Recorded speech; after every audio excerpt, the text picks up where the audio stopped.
10, 9, 8, 7, 6, 5, 4, 3, 2.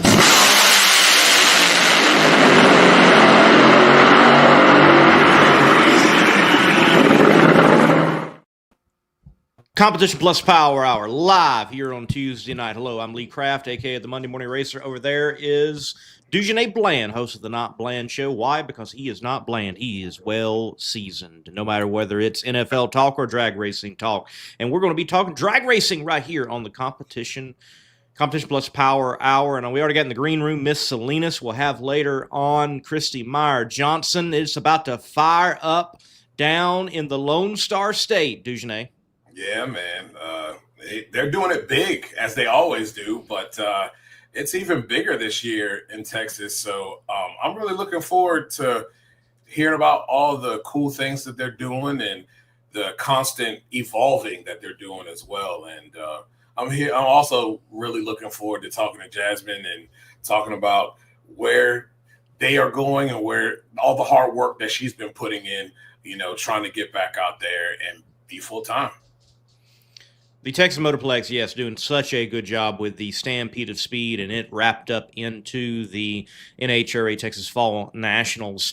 Keep seeing more and more stands in the grandstands for the drag racing portion of the music festival side of things, and that is great that people are getting that much more exposure to what is going to be taking place at that time, a week from that day, with eliminations going on. So I know in covering the event and being in the pit there, covering the concert and taking photos, that you talk to people and they're like, yeah, we've never seen or experienced anything like that. We'd like to see that. And, well, come next weekend and you're going to get a dose of that, and times it by, 12 in this case, because you only got to see 2 nitro burners. So the Texas Motorplex is really setting the bar, I think, for what tracks can do. And I love how the Texas Motorplex started the saddle thing during qualifying, and now we have continued to see it go on. At Worldwide Technology Raceway, they had bats. Right. And those bats, that's the only time those bats had ever been given to anyone other than baseball players. That's remarkable. That's cool.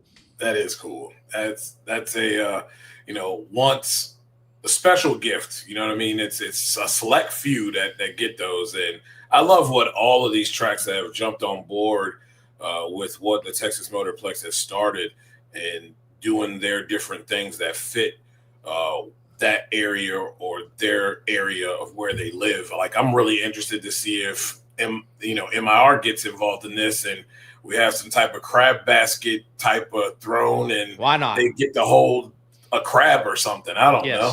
A bib. Yeah. With a crab on it. There we go. Yes. That'd be maybe a crab feast would be even better. Right. Yes.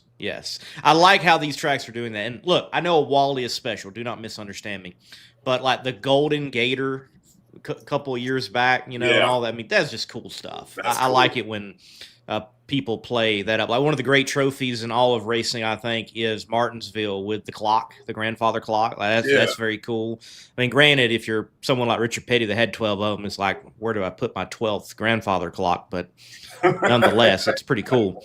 Well, we will stop yapping and we'll move on this night here on the Competition Plus Power Hour and get Miss Jasmine Salinas on, chat with her in just a few moments. We're thankful to partners such as Weldon High Performance, whether it's the aviation world or the high-speed motorsports world, such as in drag racing. Weldon High Performance has the pumps you need to perform at a high level in motorsports.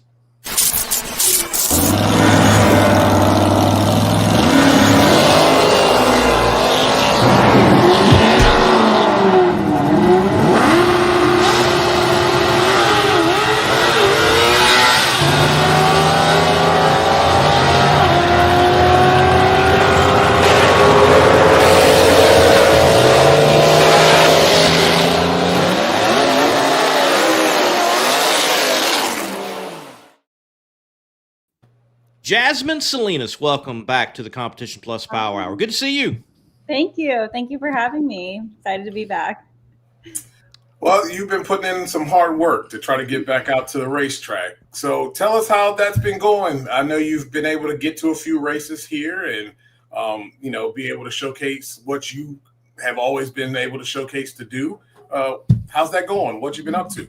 Yeah, I mean, we're staying pretty busy. When we had to sit out at the beginning of this year, there was a couple things we needed to clean up on the business side. But, after that, we kind of looked at what do we have, left as far as parts, which, we were planning to run a full season. So we're like, okay, we're good on the parts. We know that the car is running pretty good. So far, every time we've come out this season, we've gone pretty much all the way to the semifinals, final rounds. The worst we've done this year was second round. So, we knew that every time we're going to come out, we were going to run competitively. And that's been really nice. So we've just kind of been looking at what we had in the budget to kind of get through this year, and kind of being strategic as much as possible. The U.S. Nationals was a big one. It's not one of the races where, you kind of have a low car count. Like if anything, it's going to have a really high car count. But on the flip side of it, it was very easy travel wise for us. And it's, the U.S. Nationals is one of the biggest races of the year. And that's something I knew I wanted to come back out and kind of, remind people that we hadn't gone anywhere. And so then after that, we were kind of looking through like, what are other big races for us on the schedule where, we can try to make it work. And, the Texas Fall Nationals has always been something that's been really special to me, especially because I did win it several years ago back in A Fuel. But what the Meyer family does, what Christie and, her father do, I think it's so special. And so I think, speaks to the fact that looking at the schedule, this was the race where like I knew I wanted to come back. We didn't have a lot of options to go run, multiple races throughout the rest of this year. And this was the one race where I was like, I know I want to do it. I know I want to add it back onto our schedule. And so in between getting ready at the shop, getting the car, we did U.S. Nationals, then did a little testing out in Ohio. And then since then we've been getting ready for Dallas. And it's a little different when you don't have a full-time team anymore. So there's not that many people in the race shops. But between that, just, trying to have sponsorship conversations and trying to get our plans in motion and figure it out for what we're going to do for 2026. So staying busy, a lot of it's really behind the scenes, not a lot of the fun stuff, but then also in between that, just also going back out to the track and supporting my sister who's, still races pro stock motorcycle. She's out there running the full schedule, supporting her, learning the social media side of things on, what the drivers need, and trying to do that. And just trying to stay busy and I don't know. Yeah, trying to get back out there as fast as we can. Well, you got back out there fast in that you were very competitive at the U.S. Nationals and obviously very competitive there at what I will say Columbus 2 in the International Hot Rod Association. In fact, as Dave W. is pointing out, and I even posted a reel on it, that you're the quickest and fastest in IHRA trim right now in Top Fuel. So another one for the ladies. Yeah. You're the speed queen over there. How about that? So, I mean, y'all came out and a lot of people wondered if the performance would take a drop off, and it didn't. Yeah, that's that really all is credited to the team that we had, with us at the beginning of this year and, this past several years. Rob Flynn and Troy Fashing and then Aaron Cave, they really set up a really great program. And this is something that we've been building. The Top Fuel program we've had for Scrapper Racing is, 9-10 years in the process of making. So it's been, years and years of developing it. And I was just really fortunate that I had the opportunity to jump in and, step in for my dad and drive his car. And when we decided to sit out, the car we had just left, we just left Vegas coming off of my first final round appearance. And we were very fortunate to be able to then, when we realized we were wanting to get back out and race again, we were able to pick up Joe Barlam and Adam Cave is still with us. And so together, those two, along with a really well-rounded group of part-time individuals, were able to come in and pick up the pieces and keep running with it. And, I think that just speaks to the talent and the skills that these new guys are bringing in and able to kind of, pick up from all of the work that everybody's done in the past for Scrappers Racing. Did it kind of rub you the wrong way that people had kind of written you off a little bit. I mean, I'll admit, even myself, I was like, I didn't see you guys coming back. And then all of a sudden, boom, she's like, don't forget about me. I mean, yeah, I think, and, you know, I think that's part of the competitive side for anybody that's in motorsports is, you know what you're capable of. But I think when, you know, you're in a situation where you do lose your lack of funding or you don't have any sponsorship.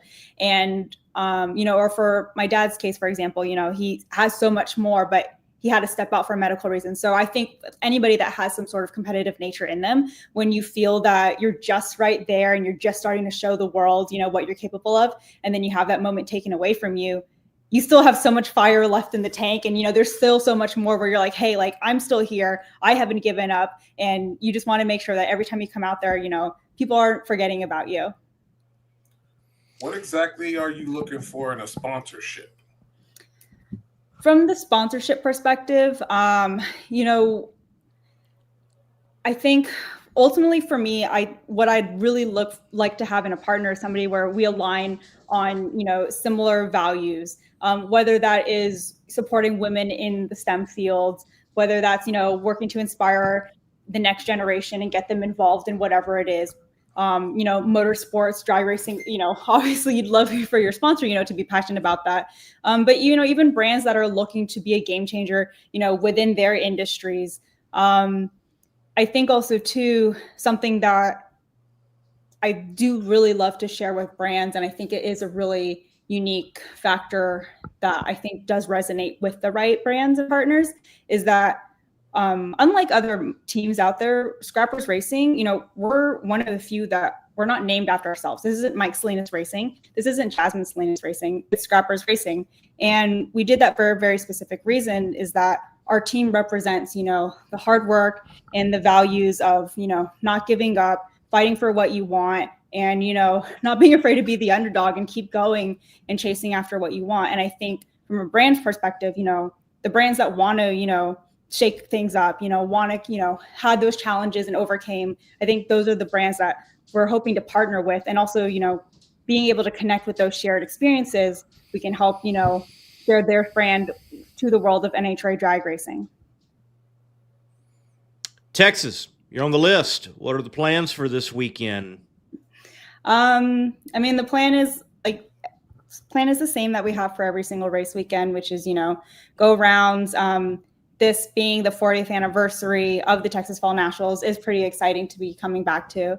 I think also too, just looking at this year and kind of what we have, this probably is going to be my last race for the season of 2025. So I'm also kind of looking at it from that perspective of just, you know, really enjoying and be appreciative of the moment, going rounds, trying to sit on the saddle, because that's something that is really exciting. Like you said, I love that so many other tracks are now starting that low qualifier, little special routine that they have, a ritual in the evenings. So definitely sit on the saddle and then try to add a second hat, of course.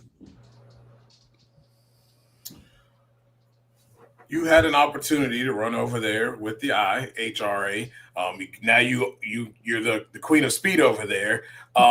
Is that something that you, being that next year they will actually have a championship, you know, series? Is that something that, if it fits your schedule, that you'd be willing to do? And was your experience over there good enough to say, you know what, I would come back? I think it was a really good experience to try something different. I think the NHRA, what they are doing over there, you know, they are putting in a lot of money into the events. And I think, you know, there's so much, you know, so many opportunities for them to continue growing and continue developing. And so that part is really exciting to see where they are going to go. I am curious to see what their schedule is going to be for 2026. So I have been asking for it just to see, you know, for any testing opportunities. But I mean, also too, we are, you know, ET and speed record holders. So that is something that, you know, I would like to keep also. So if we have to go back and defend that, I'd be happy to. I like that. So if someone steps up and decides to reestablish something, Jasmine's like, hey, hold up. Yep. I'll come on back and we'll try to get that. And, you know, that was a stout field and there was some great competition that weekend, and just very, very interesting field from Sean back, and you were out there to a legend like Larry Dixon, and then Doug Foley goes #1 qualifier, and just there was a lot of storylines at that event. What were some things there? Yes, testing, figuring things out, getting ready even for Texas that were different from an NHRA event, both positive and negative. Like, what were some things IHRA you're like, all right, we'd like to see y'all work on this? What were some things that, okay, NHRA might want to add this?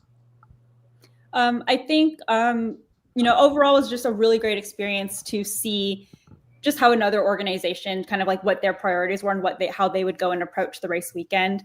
I think schedule wise, I know before I was racing Top Fuel, I know my biggest pain point being in Top Alcohol Dragster was that everybody else got pushed around for the nitro classes. And so I remember where my schedule would be, we were supposed to run at 10 a.m. And then one time we had to wait until 10 p.m. And so that part was always very painful running in NHRA if you weren't, the Nitro Series big show cars.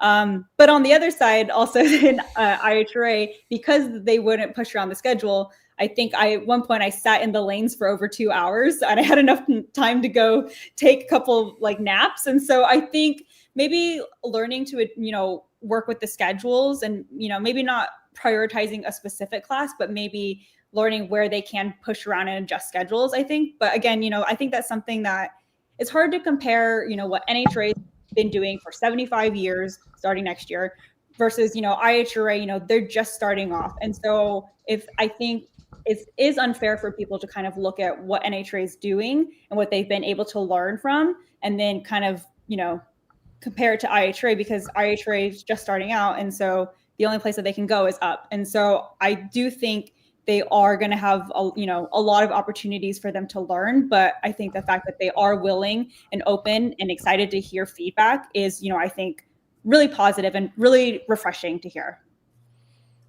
Yeah, absolutely. Yeah, they've even, as IHRA on Facebook, the official Facebook page, responded to people in comment sections and like, hey, send us email. What are your thoughts? And get a hold of us. So those things have been good for sure. Just so y'all remember, they are not out there to be scrubbing tires. All right, they're out there to compete and kick somebody's rear end. Look, Texas is. You know how they do it. They do it big. And you guys have been doing it big coming into this race. How confident are you with your team, your abilities to be able to go out there this weekend? I think the weather's going to be perfect to go out there. People are in championship race. You got the opportunity to ruin people's day. Yes. I think thinking and having a different perspective now, being part-time and not being racing full-time, I've gotten to see, there's the positives and negatives to it. But one of the positives really is I'm not so tired and exhausted from racing, consistently back to back. My team isn't so tired, racing back to back. And I remember when we were running a full season, it was right about Indy, right before you started, the championship countdown. And that's when the teams was starting to get really exhausted and tired, and everyone was mentally drained and physically drained. And I think the little edge that we might have is, as a driver, I'm not out, I'm not in the car. So like I do have, not that consistency and repetition. So on the other side of it though, we are a lot more, I think fresh eyes, and there is a little less, I don't want to say, less stress and pressure because, every time we go out to the racetrack, I expect our team to win. I expect me to outperform what I did at the last race I was at, whether that was last weekend or whether that was, 5 months ago. I always expect myself to show up better than how I did the weekend before. And I don't know. I think that it will be really exciting. I really hope in the most nicest way that I do, send some championship contenders home. And I do hope that I upset some people because, I know that on their end, they're hoping that I probably go home too. Hey, look, go do it. And can you hop into Funny Car real quick, or rather like Pro Stock or another class, and interrupt some things there for us, and because we need some good storylines going into Pomona, and it would be look. Take Ida for example. What a great story! What a great weekend she had, and I mean, awesome. it certainly disrupted Tony Stewart's championship fight, and that nothing against Tony, but just story wise, it's very cool. So maybe you'll go in there to Texas and have a very similar story. Speaking of stories, the car, is it going to look any different? We're going to have any partners on it that we haven't seen? Is Jasmine coming out in black, red? What are we going to see out of Miss Salinas? Hopefully this is going to be the last time that you guys ever see me in just a black dragster. I'm hoping for 2026 that we've got some new partners, a bunch of fresh looks, and that you guys are never going to see the all carbon fiber black ever again. But Texas, this is going to be its last show, hopefully. Before you get out of here, talk to us about that helmet. I saw the reel as well. Beautiful helmet. Tell us about who did it and where did the idea come from? So I was on Instagram, and I've always been into kind of the spooky Halloweenish horror movie kind of. That's my vibe. I'm like a Wednesday Addams since I was like a little girl, and it's always been like my dad's like pain point that I'm just like the opposite of a ray of sunshine. But that's always been like my personality. And so I was like, I knew I wanted to have a custom helmet done. I've never had one painted before. And so I was on Instagram searching for just, like spooky Halloween art. And I finally went into this little tunnel and I found the Painting Buzz and Jessie Madera. And she's an incredibly talented artist. And all of her work is really, leaning on the side of horror and spookiness. And so I reached out to her, kind of gave my little spiel of what I wanted, my design brief, my inspiration. And together we worked it out and came up with this really spooky, scary, awesome concept of, zombie gore and the flesh coming off and Stephen King nods and, Wednesday Addams and all of these things that I think just are parts of me, but I feel sometimes you don't really see it, especially in racing. And I wanted my helmet to be the one thing that I could, show the little sides of me that maybe my dad's like toned down a bit in racing. And so I was like, the helmet is not going to be toned down. And she did an incredible job. She had done the same paint job for me a few years ago, but that helmet shell was just a little too big to fit in my dragster. I have about 2 inches away from like my helmet and where the padding is. And that big shell helmet was like touching all the padding. So every time I was in the race car, everything was shaking. And so I waited a little bit, saved up some more money. And I was like, okay, I have a new shell. I have more money now. Can you do the same exact paint job? And I was like, I need it in time for Dallas. And she totally delivered. Impact Racing was able to also, they're one of my sponsors, and they were able to get the helmet over to her in time and get it set up and ready to go. So thank you, Eric, for that. But I'm so excited for everybody to see the helmet. And I'm hopefully going to be able to wear a lot more in 2026.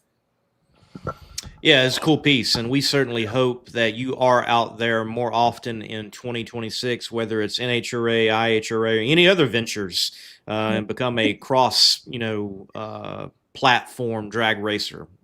Get in it, girl, no matter what it is. Yep. So keep up the good work. We're glad to have you on the show. We'll be keeping an eye on what you're able to do at Texas, because just like earlier this year and coming out the last 2 races, you've proved that the Scrappers Racing team is not one to overlook. Y'all go out there and perform. We're looking forward to that again. Thank you. I'm looking forward to having a lot of fun in the race car and hopefully kicking some butt and going rounds, having a long Sunday. But thank you guys for having me. I appreciate it. Thank you, Jasmine.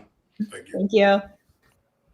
Well, folks, as you can see, she had the tag there at, and Jasmine Salinas, you can find her and you can follow her. A lot of cool things going on, and she's a good follow. And I think she might have a YouTube channel. I don't know. I think there is at least a Scrappers Racing YouTube channel from what I remember.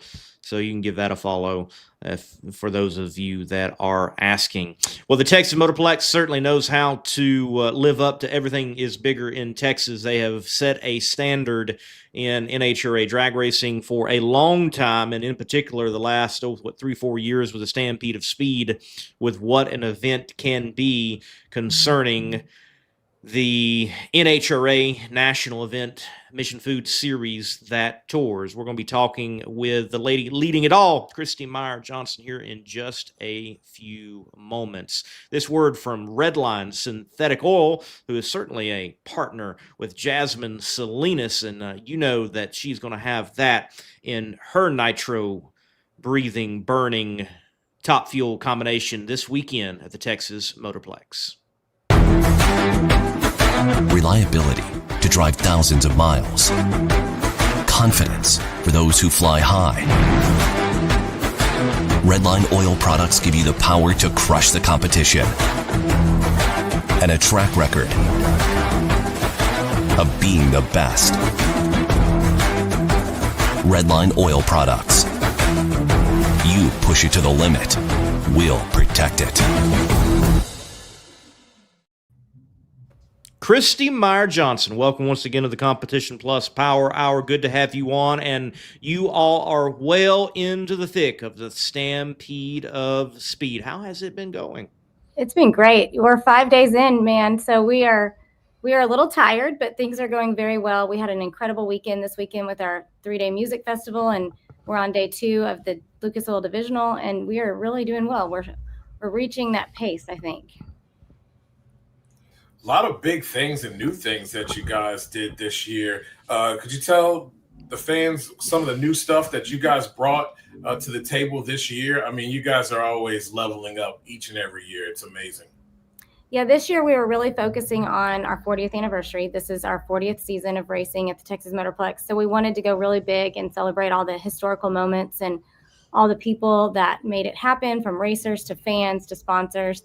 And we have tried some new things. We are trying to do more value add, better ticket pricing, no ticket fees, no parking fees, food packages so people can afford to feed their families, $40 parking in the campground to get people out here for a longer time. So we've really tried to do things to make it more affordable for families and for people to come out and enjoy their favorite activities and to make memories. We've added some special things like a gift. We have a 40th anniversary. It's called the Legacy of Speed photo album book that is going to be passed out to the first 10,000 people on Sunday. We're really excited. We encourage fans to get here early for that. We did the music festival as always, but we added more racing to that weekend because the whole point is to introduce drag racing to a new fan with all the country music concert goers. So we added TDRA racing to that. I'm trying to think what else. We added the Tulsa Divisional. You know, that was not on the game plan originally, but we have 522 cars out there right now that are still racing, trying to, take home that win tonight. And then, Fan Fest and all the normal things we've been doing. But we're having a good week so far, 5 days in. I noticed the music festival has become a common theme to put out some drag racing during that. Again, that exposure element. And there were the most people in the stands I have seen of that exposure element, with James Day in the funny car that's got the 40-year celebration livery on it. I can't remember who was in the right lane, but that crowd was good. People really getting some exposure to drag racing. Great to see. People loved it. It was, the past few years, the stands has gotten pretty full and people have been excited to see drag racing, but it was packed to the gills and there were people standing in rows on the fence line. So it was really exciting. People just really loved the energy. We did have, like you said, we had some great fuel cars run. We had the junior dragsters run. And this year we had diesel hot rod trucks run. And the fans absolutely loved all the smoke and the noise. And it was just a really cool moment for people to be introduced to what we really do well here at the Motorplex. Well, what you guys have done well there, a lot of people are seeing what you guys are doing and they're latching on to these specialty items that they give out during qualifying, like the saddle. You know, you've had people do the lobster thing over there, you know, up north, and the baseball bats were here last week in Seattle. It's really cool to see the influence that you guys have had, and that other people are taking advantage of that and paying a little homage to you guys as well. But it's a great thing for drag racing. I love it. I love that the other tracks are really remembering, you know, what their story is. They're telling their story. They're finding the things that really brand them. I think it's super important for all of us to share that, because we all have history. We all have a story to tell. And so I love that tracks are joining in the fun, and that they're seeing that there are some other things we can do. You know, we can stay like true to the core and the value of drag racing, but we can add some more entertainment value for our fan. So I love that it's happening. I mean, I want more tracks to pick up on it and to do some of these fun things that we're trying, because they're working, and the drivers love it. The fans love it. The sponsors love it. You know, this weekend for our Battle of the Saddle, Jegs is sponsoring our Friday Night Live. And so we're very excited, because not only are we doing the Battle for the Saddle, but we're having a black and yellow bash. And the whole night is really Jeg-centric. And we want people to wear black and yellow. We want to rep Jegs as much as we can. We're having the Jegs All-Stars Parade. You know, we're doing so many fun things. We have a laser and light show with a special 40th anniversary presentation. So we're just going all out. We're trying to entertain the fan and give them something a little bit extra, plus some incredible drag racing. And the weather couldn't be better. So Friday night's going to be pretty spectacular.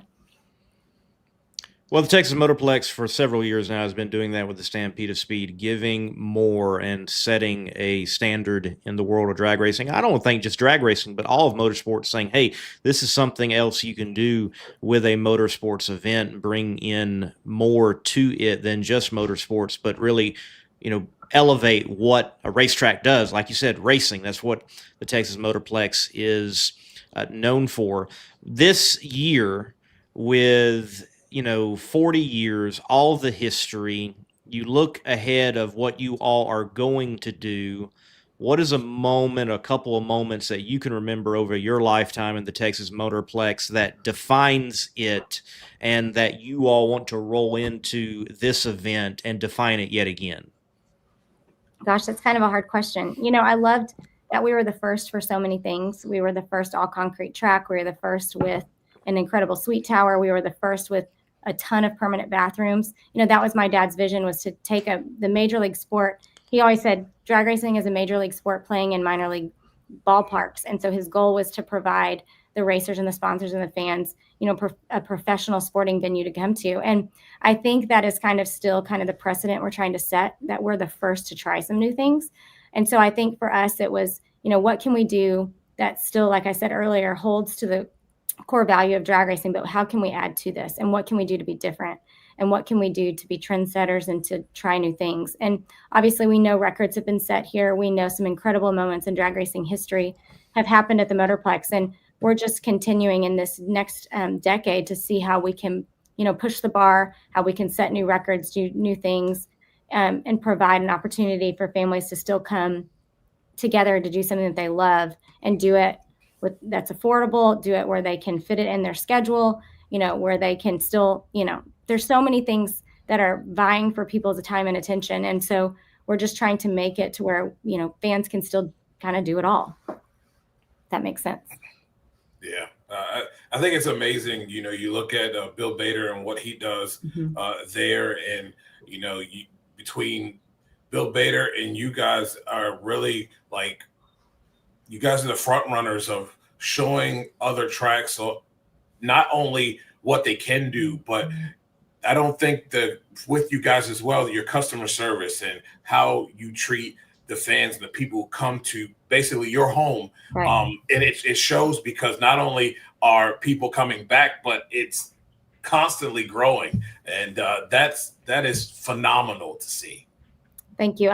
To be, in the same sentence as Bill Bader is such a compliment. He's an incredible man, and they've done such an incredible job there. And, I really just look up to him and what he's done, and the values that he stands for, and how he treats his customers. And, that's a huge compliment. So I appreciate that. And that's what we try to do. You know, we want people, the experience matters from the time they get on the highway to the parking lot to the front gate. You know, it all matters to people. And so we try to provide, you know, exceptional experience where people feel the Texas hospitality. That's the whole goal, is for people to come to Texas to, you know, experience our culture here, our food, the music, you know, just the hospitality. And I think we have accomplished some of it. I saw somebody post on social media this week that they saw one of our reels after the music festival, and they said, man, that makes me want to move to Texas. And that's what we're trying to do. We're trying to show people what we're all about here and brand ourselves with what we hold, you know, so dear to us as Texans. A lot of great eyeballs on Texas, not just the eyes of a Ranger, if I may say, and throw that in.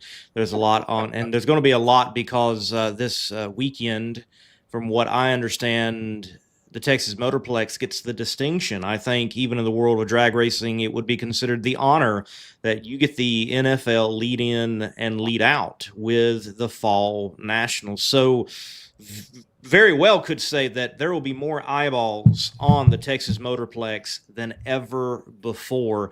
You and your team, with the weight of that reality on this weekend, what are some thoughts just to make the Texas Motorplex look that much more presentable in all of its facets before a very large TV audience potentially? Yeah, it's a lot. It really is a lot to think about and to just strive for. You know, we've worked really hard. We've had a hard year at the Motorplex. I mean, we had a huge storm hit in March right before Texas 2K, and it destroyed a lot of things on the property. We lost a member of our team because of the storm. We lost another member of our team unexpectedly about a month before that.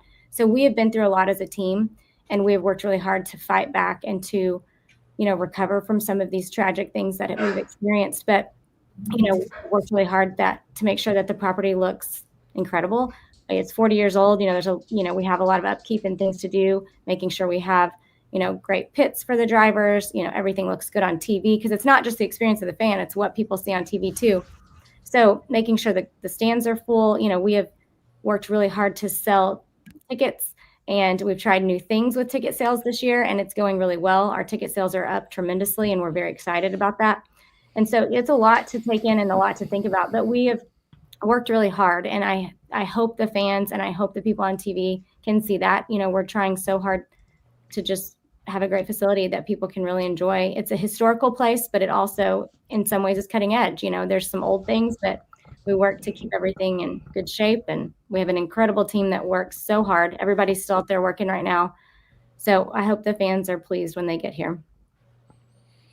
Well, Christie, we know you've had a long day and there's still more to attend to. I just heard Warren Evans on the live stream on NHRA call Super Street and many other categories for the Tulsa wrap-up. So you all keep up the good work. Plenty of racing to go down, and we look forward to the Texas Fall Nationals. Anything else before we let you go?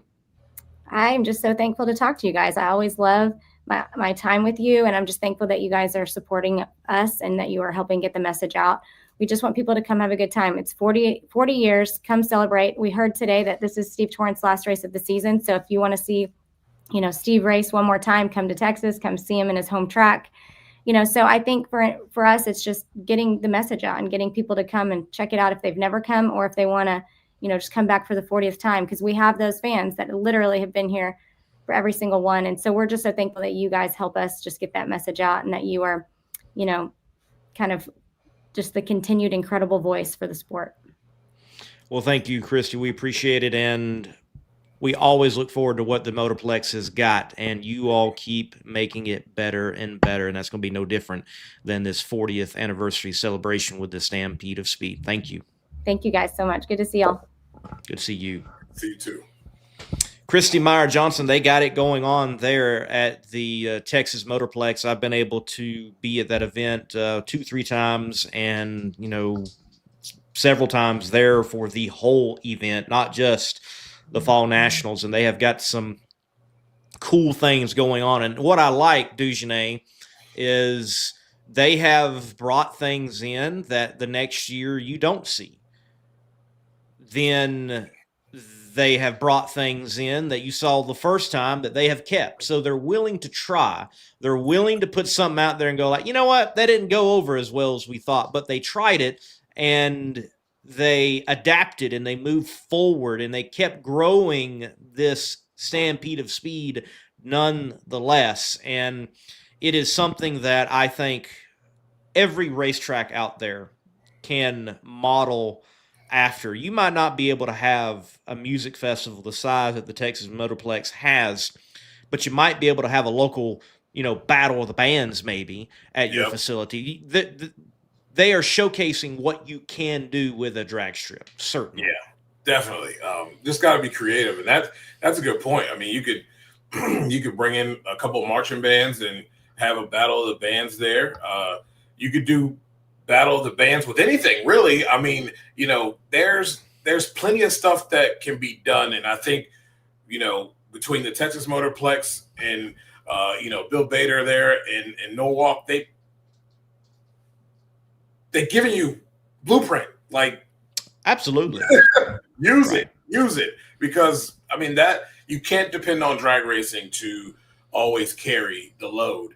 And you've got to find innovative ways to bring out the casual fan that likely would never step foot on drag strip property. And then what happens when we normally get people there that have never been there and have never experienced drag racing? Well, they're usually hooked by then. Right. So, look, I am invested in the sport, therefore I watch it on TV and it's not boring to me. But I also can understand how someone looking at it for the first time can be like, well, this is boring when it's on TV. But I have never encountered anyone that has said, well, this was boring, and they experienced nitro drag racing in person. Yeah. If they stated that, I'd have to wonder if they have some, lack of sense, and I don't mean in wit, but literally senses, or something. There's just no way, in my opinion, that can be the case. So the Texas Motorplex doing a great job of being, if I may say, evangelistic with their property and fusing things together. Everybody listens to music. I haven't encountered anyone that does not listen to music. That's a very rare thing within humanity. So you have these people coming out for a music festival, throw out there the music of nitro thumping on all 8 cylinders, and it's going to get people's attention. In fact, Dugenais, one year that I was there, they've got Scott Palmer there, Alex Laughlin is there, they're in the top fuel cars. And there were other machines there, such as the Blue Max with your Bronny Young, and the top fuelers ran. So you had those that were in the stands, and those that were in the stands, I probably are more drag racing fans. And you had others already camping out and staking out in what it will be the pits, but is in front of the stage for the concert that's going to go on for the last night of the music festival. Well, the music festival, the stage had these big TVs, like so many concerts do these days. Well, they put that on and showcased the drag racing, and well, they didn't have to have audio because they were right next to the track. And so many people were like, man, what was that? Never seen anything like that. That's so cool. Again, they got that exposure, and that was huge. So the Texas Motorplex doing some cool things with the Stampede of Speed. Yeah, man, they really are, and they set the bar even higher each and every year. And it's a testament to the hard work that they put in, and the conversations that they're willing to have, the fact that they're willing to try new things. I think it's a great idea that they waive some of the fees, and absolutely. The $40, you can camp out all weekend, $40 there. You can camp out tent or RV. Who's doing that? And right. It enables people to stay and spend money elsewhere, because sure, you're going to do that for $40 for the weekend, but guess what? Those people are going to be there all weekend, and they'll be spending money at the concession stands. They'll be buying things. So you're making that up. Absolutely. So it's a smart deal, and I really think People need to really look at the blueprint that has been laid forth and try to do something similar to be able to generate more money to not only be profitable, but also to be able to better your facility. I agree. And I think too, facilities right now, I think all of them want that Saturday's prime attendance day in drag racing, especially over a 3-day national event type of race weekend. So I think more venues want that. We are announcing a sellout to go out on the news ticker of the world of motorsports and beyond. And, well, if your ticket price is something that is a bit of a challenge, then adjust that and get more people in and still make your money, but get closer to potentially making that announcement and that going out over the news wires. And then, look, I like that they're celebrating the 40th anniversary, and she mentioned the picture book thing. I'm sad I'm not going to get one now. That's very cool. To the first, 10,000 fans, first 10,000 fans. That's a lot. So get there early. I think that helps out. Hey, we want to have some people in the stands for round one. I have been to the Fall Nationals, and they have a good crowd, but round one can sometimes, at a lot of tracks, look sparse. People are willing to miss out on something early to get the rest of the day in, and then vice versa. So that's cool that they're celebrating that way, and you're getting a memento. Anything that a track can do like that, it just adds value to what people are spending their hard-earned money in and on. Yeah, definitely. And to have a themed night, that Wiz Khalifa song gonna be wore out by the end of the night. Y'all gonna know black and yellow front to back when it's all done. But it's gonna be slick, man. That's the way to go.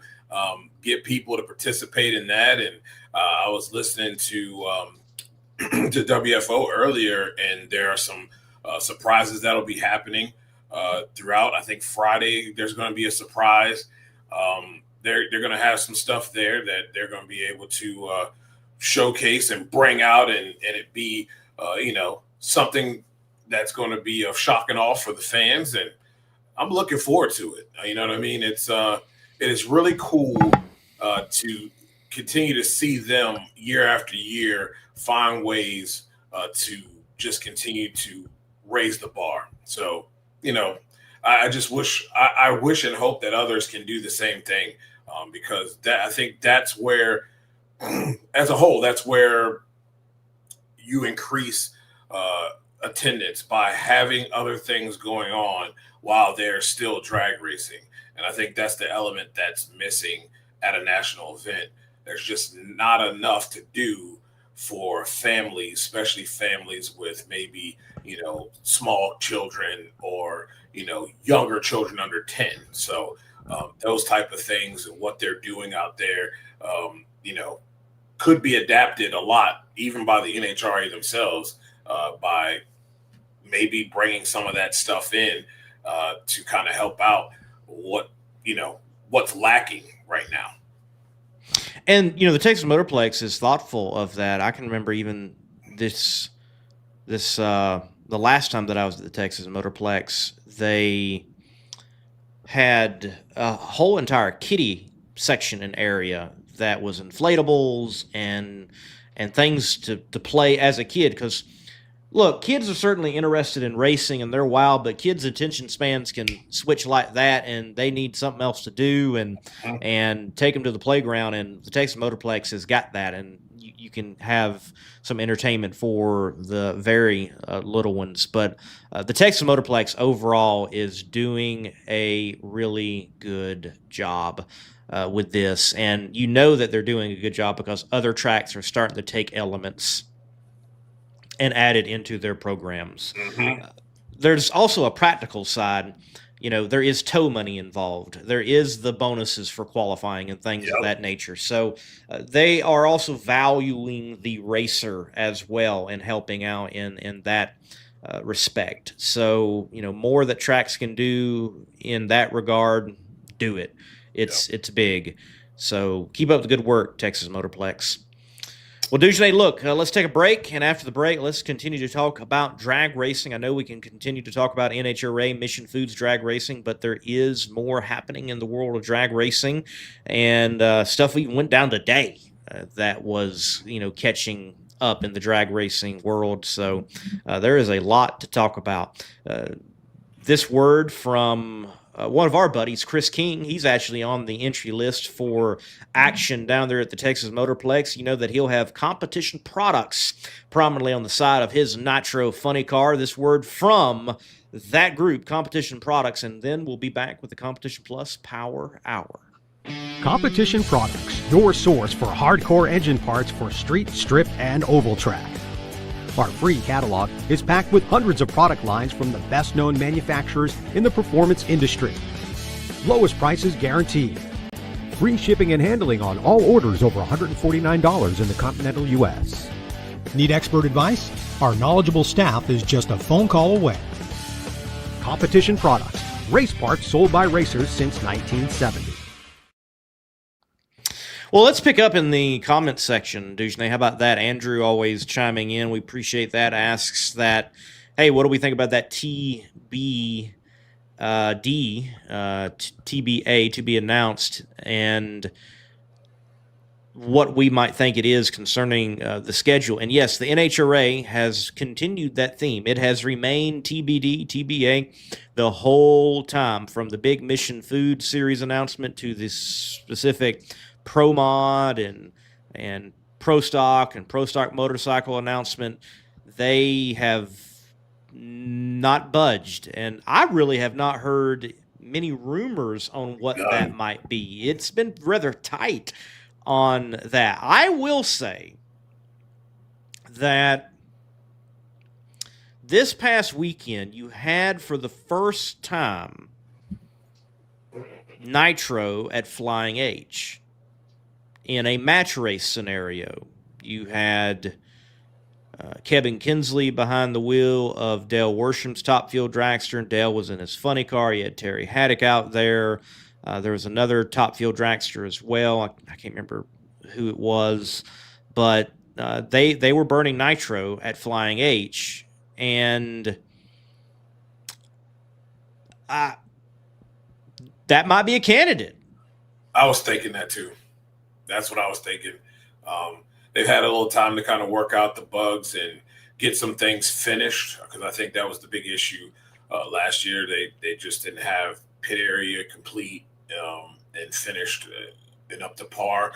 So I think they've had the time to kind of get those things and then get the operations, well oiled. That I think that is going to be a candidate for, Nitro to show up. Now, in the comments section, you've got, for example, Drag Racing Mayhem says US 131 or ZMAX. First of all, in ZMAX, I very well could see that being the possibility. Here's why. We know that facility is, as so often, it is connected to the great facility, the grand building that is the Bellagio. That is the Bellagio of drag strips. Certainly it is. And that is a great market. And I could see them testing the 4-wide in the playoffs to see if ZMAX was going to get a race back in the fall. I can see that. So very well could be a possibility. Drag Racing Mayhem, US 131, well, we'd need to see it switch sanctioning bodies first. Yeah. And I haven't heard anything on that. Can it happen? Well, we saw Maryland International Raceway do that. Okay. So we'd have to see US 131 make a switch from WDRA to the NHRA. I think greater than the NHRA running at US 131, you could see the IHRA with their partnership with the WDRA holding a national event in conjunction with one of the already well-known nameplates that are there for that track, because they already have some events that are national event caliber level, and yet they're match racing type scenarios, or they're bringing in a series that is smaller, such as PDRA or Midwest Drag Racing Series, coupled with match racing and invitational type racing, and they're big events over the years. So I think US 131, we could certainly see the shift. I mean, drag strips, they have all been back and forth. Very few have had a history of where they have had just one sanctioning body in their history. There are some, but most of them don't have that. So we could see that switch happen, but I just haven't heard any rumors of that. So US 131 would be a great place, though, to have a drag race. They certainly know how to hold it. But Flying H, because, I mean, I'm going to look. So that TBD is September 25th through the 27th. And we just got done with the weekend. This past weekend was the 4th and the 5th. So you back it up one weekend, and we're talking about Worldwide Technology Raceway was ran, but St. Louis is clearly there, but they're moving it to October 2nd, 4th. So, yeah, they kind of ran this Nitro match race to a similar time frame. Yeah. What about Virginia? They're not even on the docket. They're not. So we still haven't. There's a lot about Virginia that's up in the air. NHRA? Is it NHRA? Will the PDRA even be around next year? There's a lot of things swirling that are in the rumor mill that we don't have anything concrete on those things. Nothing has come to light beyond IHRA and Tommy Franklin and all those parties involved. But I could see that being a fit and that being a possibility. Who knows?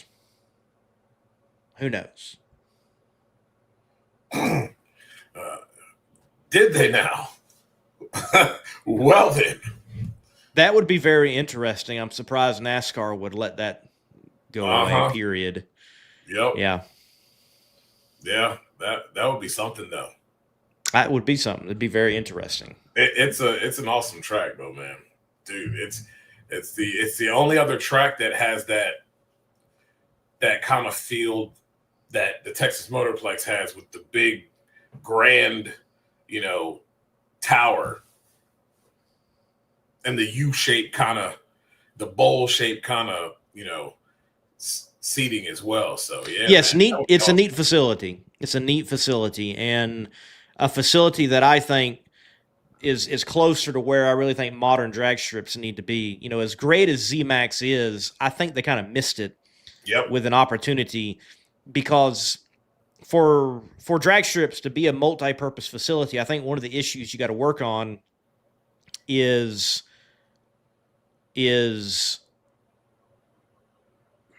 energy and holding on to energy. And you might be saying, well, what the heck are you talking about? Okay.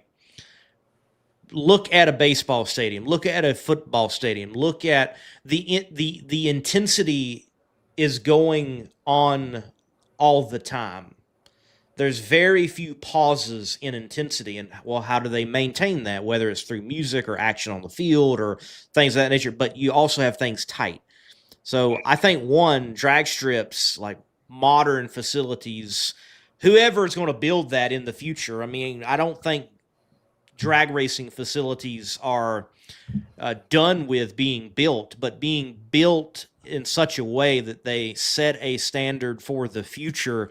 We might be a long way from that happening anytime soon. But if it does, when it does, I think that a drag strip almost looking like a baseball ballpark and yet tightening that V, if you will, would give it more multi-purpose options and keep that tightness and intensity. And then also don't take fans beyond the 8th mile, and we alleviate a lot of these issues of where do bodies and shrapnel fly off too. Yep. because that's really where it all happens at, right past there. Yeah. You know what I mean? So yeah, I think that's the future of drag racing and where these facilities need to go. So yeah, it'll be interesting to find out what those places are, but there's a lot of places that are available, but there also there's two sanctioning bodies doing different things, and one sanctioning body, the owner of that bad boy, has got some deep pockets. Yes, and it's official now. It is. I knew it was coming. It's no longer Galat Motorsports Park. It is Durana Motorsports Park. And I'm glad it's not race. I'm glad it's not Dragway, because there's already 3 of those, I think. So I'm glad it's Motorsports Park. So, but I knew that was coming. And hey, it's his. Let him do and change. Great. I'm glad we got great facilities. I'm glad we're having great drag racing, and it's going to be good to see. But yeah, that TBD, to be determined right now, of NHRA facilities. Maybe Flying H. Maybe it finally happens. Yeah, maybe it finally happens. Maybe. Did you see? Well, first of all, South Georgia Motorsports Park is going to be doing No Mercy 16. I believe that is this weekend. And they made an earlier post that they are putting in, I guess they're going to be putting in windows up there. You know, they got the concrete stands, and above that, there's that area of it's kind of like an open pavilion covered area. Yeah. They're closing some of that in. I don't know if it's going to be all of it, but they're going to make it a media center. So they're already starting because I think they made that announcement for, I believe it was for No Mercy. Yes. The people for that. So there will be an air conditioned space there for people to work. They're going to be, they're doing a little by little. You see that they're preparing for this national event next year.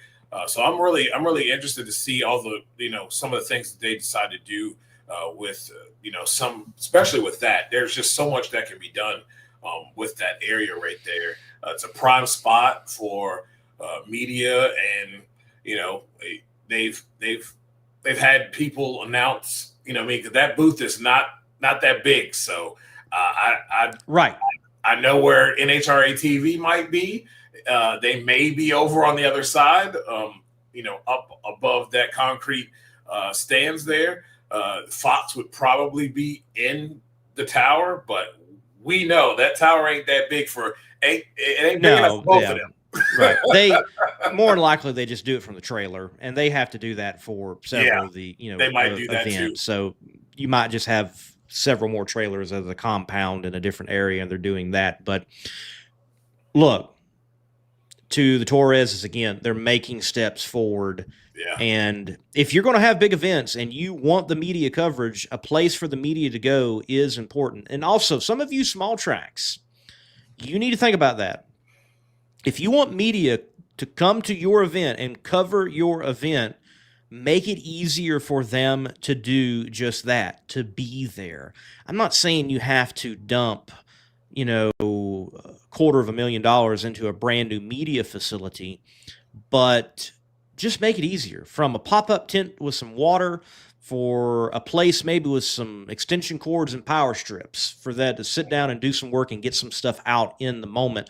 I mean, I've even thought about it with tracks that the Southeast Gassers Association goes to. I'm like, man, what could I do? We're not there yet, but like have a pop-up tent, have some places where people can go and they can work, get photos out, do it real time, have some access to internet, that type of thing. Because, some of these older facilities, smaller facilities, they just don't have anything at all. And they wonder why don't media show up? Well, it's like you have nothing helping them at all. So very good for them to be thinking on that and to be working it out and to make it a permanent type of situation, because when you can also separate to some degree the media from race control and what's all happening back and forth, it's helpful.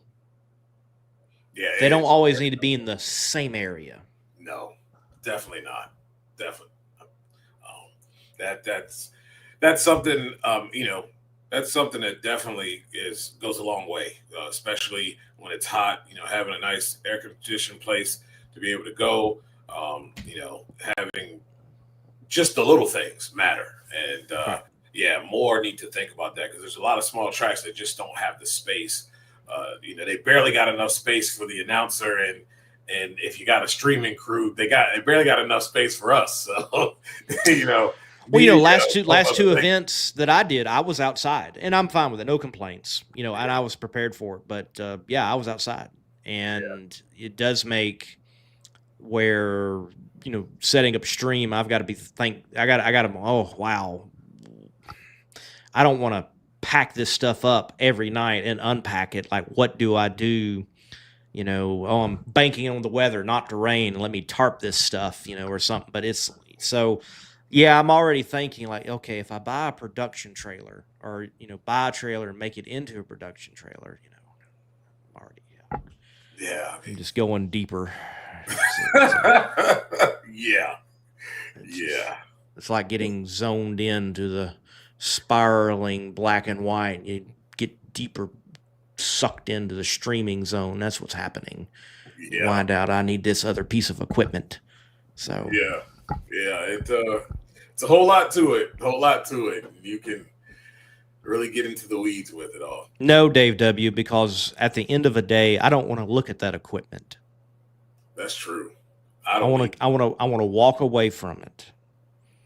And there's not room in that little camper of mine. Little camper's great, but there's no room. And I don't want to look at that equipment. When I leave it, I'm done with it. Yeah, I agree with you. Yes. 100%. I don't even want to touch a button after I have, done a day of streaming. For real.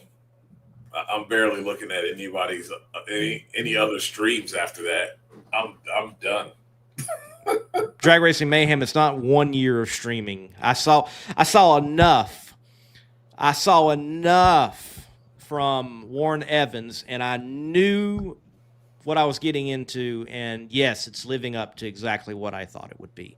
But if it's helping out the customers that I've got, then so be it. Yeah. But I can tell you all, streaming, like, look, when you're watching a stream and you've got a situation where the camera didn't switch in time, look, that dude's probably doing something else because it's juggling multiple things, or the audio drops out. Man, weird stuff happens. I'll tell you one. Dujane, I'm at, obviously, this last weekend, Havana Dragway, Mid-State Dragway in Havana, Illinois, formerly Central Illinois Dragway, before it was also Mid-State, all the way in the back. Anyway, Mid-State Dragway. I know I got to stream outside. They got a tall but very narrow tower complex. So, great. I've got enough XLR cable I'm able to plug into their wireless mic, and I can have the announcer's audio. Well, they play a radio during dead time, and playing the radio, playing music during dead time, for anyone streaming, that's like, hey bro, we got to cut that. And the reason for is just monetization and YouTube and reach and copyright, things of that nature.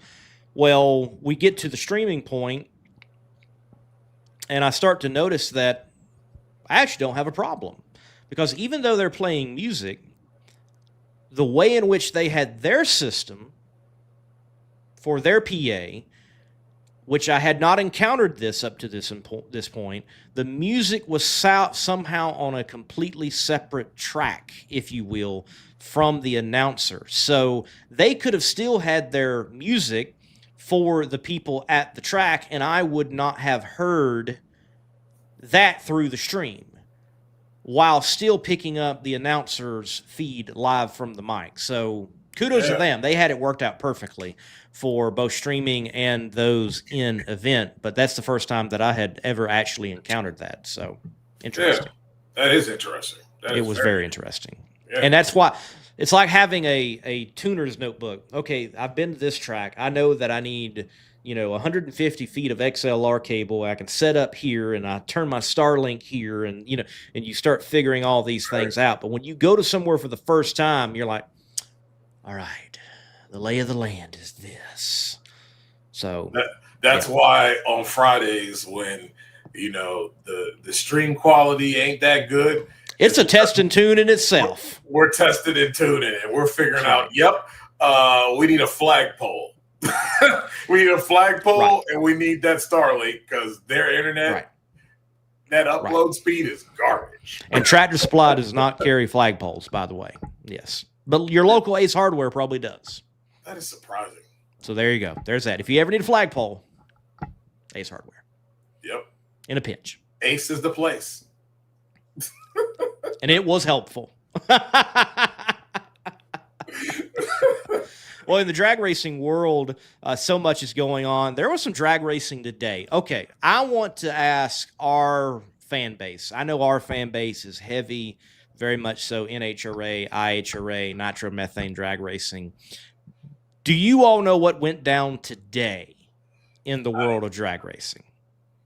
I don't even know. Okay, you don't. Okay, great. Okay, that lets me know because I found this very interesting. What finalized today that began this past weekend at I think it's FL2K, Florida 2K, and in stick shift there was this very interesting case going into the semifinals. So, yep, FL2K. And, yep, there you go, Dave W. The Cletus $15,000 match race. So, $15,000 put up by Cletus and Garanis. Is that how you say? I think it's Garanis. And to Garanis' credit, I mean, he's got records. Like, he holds the record from what I understand in this stick shift class that Cletus. Anyway, they're at FL2K, Bradenton, and big event. They had a good crowd, great drag race going on, and you have this call for semifinal action. That includes Cletus, another competitor, and then you've got a competitor in a Red Corvette, if I remember correctly, and Garanis in his in his machine. Garanis says he didn't hear the call, and he knew that he messed up when he heard Red Corvette, and that was his opponent, but he's not in the staging lanes, and they run the semifinals without him. Wow. Okay? Yeah, right. And on the live stream, you can hear a call. Then Bradenton also has the text alert system. If you're usually you have to kind of be like subscribed into it or have an app, but they've got like the text alert system. And also, by the way, ladies and gentlemen, if you didn't know, like every drag strip, every track, from what I know, has a radio station. They're transmitting over some type of FM radio station, usually 88 something, and you can, you can bring in, I don't even know if they make them anymore. I mean, I'm dating myself. I remember when you could carry around a little radio and plug in your headphones, Yeah. But, if you have something like that, you can listen to the announcer and don't have to even try to tune into the PA. You can listen, on headphones or something of that nature. So there's a lot of options to hear the PA and not just rely on the PA. And, oh, by the way, apparently they have a very good PA system at Bradenton. But he's like, hey, I didn't hear the call. And there's a big stink about it. Everybody kind of jumps on him. Well, Cletus makes him a deal. We'll race today. Now, there was some back and forth to get to this point. He wanted like 8 p.m., later in the evening. And Cletus is like, well, we ran the semifinals at 2, so let's split it, and 4 p.m.'s it, blah, blah, blah. 15,000 I put up, you put up 15,000 off trailer, and we'll do it. Well, Cletus wins this, okay? But it did go down. But I just cannot help but how did one, how do you miss a call? And then 2, as an event, how do you not make sure that the competitor isn't coming to the lanes. Yeah. Because that is wild. Everybody's on Garanis right now. And look, I get it. I get why. Don't misunderstand me. But at the same time, I mean, look, I've been a part of a lot of drag racing. And in the tower and around calls being made, and have, as an announcer, received the call to make the call. You don't just do it once. Right. There's usually and now look, there's no written rule, don't get me wrong, but there's usually it's 3. You have, or even like, hey, we're putting you on notice. And then first call 4. This is your second call. We're calling you to the lanes. Typically the third one, this is your last call. You need to be in the lanes. But also, I have heard it where driver, car name, and driver name called out. We need you in the lanes now. This is your last call. Or you got a guy on a scooter going around and checking. Like, don't get me wrong. Garanis is like, if I'm saying his name right, it's like, okay, man, you missed the call. It is on you. But at the same time, I've never heard of just one call. Right. So for everybody out there in all of this, I think there's a bit more middle ground, and Garanis probably isn't really describing it right and putting it out there right. Right. But why didn't anybody go check on him? Like, yo, bro, you need to be in the lanes. Like, we called you. We are waiting, dude. Strap in. Let's go. But I will say, there's no such thing as bad publicity, because here we are on a Tuesday. We had a $30,000 match race, and we're talking about it on the Competition Plus Power Hour, and it flooded my feed, and I'm like, what is going on? So yeah. Yeah, that's something. That is something on a Tuesday. Drag Racing Mayhem, it is your own responsibility. It's also the responsibility of the event to make sure competitors get there to compete for what people have paid for, and to have elimination rounds. This goes both ways. Yeah. I mean, how many calls have been made for each gas category by David Lancaster? Right. And, also Drag Racing Mayhem, I don't need someone on my door telling me I got 20 minutes to get to work or however. Well, apparently that's something people realize that need to be done, because you got the guy on the NHRA going around on the scooter. Y'all got you're up. Or you've got it even with Funny Car Chaos or Nitro Chaos. You've got people checking on. So again, if it was just one call, I get it. He missed it. But at the same time, that's the first time I've ever heard of an event just making a call. Yeah. You get a warning, you get the call, and then you get the final call. And then sometimes they're like, hey, man, hey, so-and-so, get your butt to the lanes. They at least he's like, the 9th call. Look, let me tell you, if it's me by the 5th call, maybe even the 4th call, that 4th call is you being called out specifically. Like, well, we're wrapping up. We're splitting the money tonight. Y'all are done. I mean, exactly. So, yeah, I mean, because people want to see the tracks, and the sanctioning body or whoever's over it want to see final rounds, and the fans want to see that too. So yeah, I mean, there's a bunch of calls that are made beforehand, not just one. I mean, that's pretty much across the board. I don't care what you're doing. There's always a bunch of calls made. Right, and I don't think Garanis handled it well.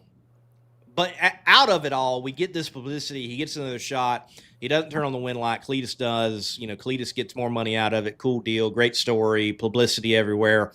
But at the same time, I think there's a bit more middle ground here than people, want to see. Garanis went a little too far, and basically, Cletus has got, half stake in Bradenton.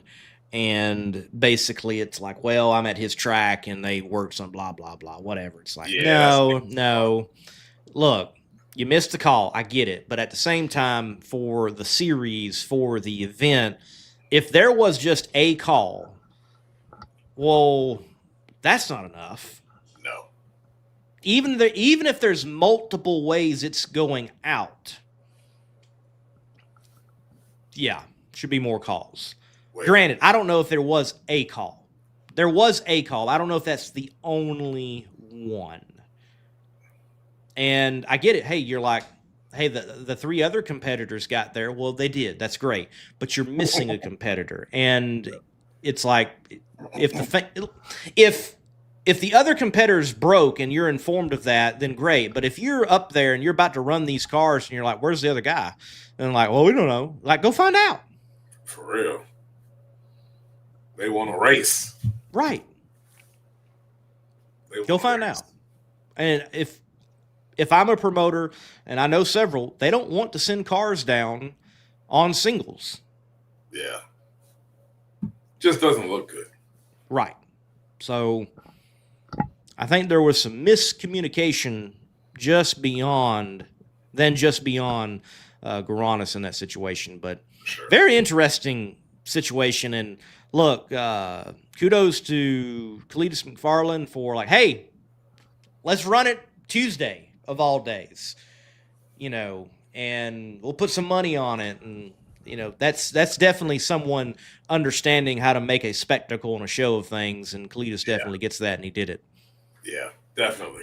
We need Cletus in I don't know, anything. Because that deal with him being in the stock car was absolutely golden.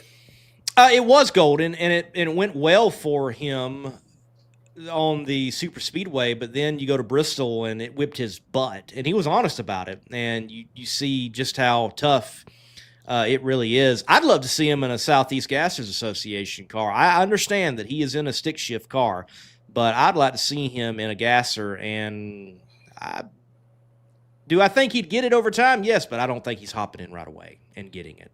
No, I don't think so.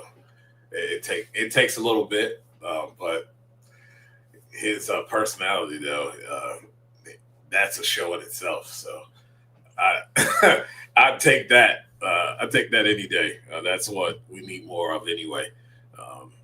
That's why he has the following that he does. So prime example, if you're willing to do some dumb stuff online, where it will take you.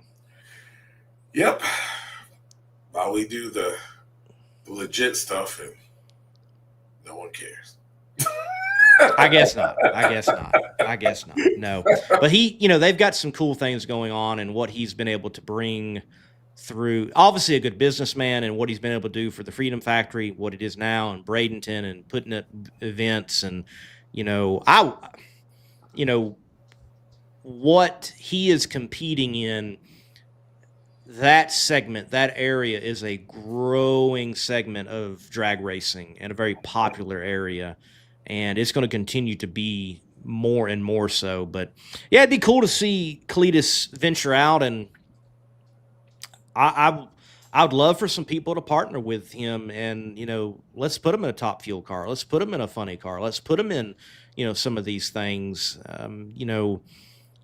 Time-wise, I guess it just hasn't worked out. But I want Travis Pastrana to finish his Top Fuel license. Yeah, me too. Those type of things. I think those things are good for the sport. Let's call it the Tony Stewart effect, if you will. Yeah.